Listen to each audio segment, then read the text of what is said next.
Last week I pulled into a gas station to fill up my tank. As I was pumping the gas, I realized I smelled something familiar, something sweet. Oh, antifreeze. At first I didn't think much of it because it was a large gas station and there were a lot of cars.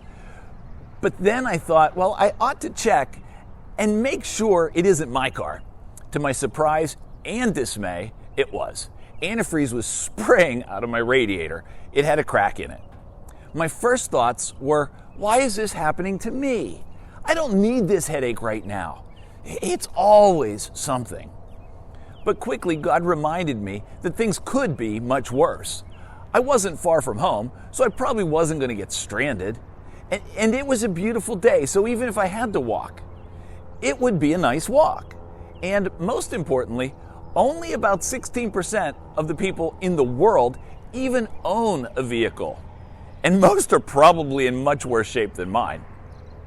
The other 86% of the world would be thrilled to have a car, any car, regardless of its condition. Not only is this our second vehicle, but I actually have a motorcycle also that I can ride when the weather's nice. And the weather was nice. Later that day, I watched a couple YouTube videos and realized that changing the radiator on my car didn't seem to be a very difficult job.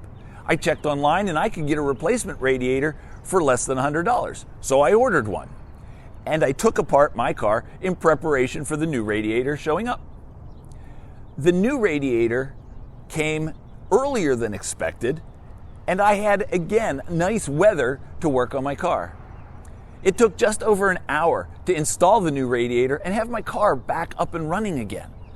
I'm embarrassed to admit how quickly I let something that, in the grander scheme of things, isn't that big of a deal, become a point of complaint and frustration. I'm thankful that God is working on me and reminding me of all the things that I have to be thankful for, even in the midst of a problem. The next time you face some difficulty, take a moment to see where God is working and thank Him for His involvement in your life.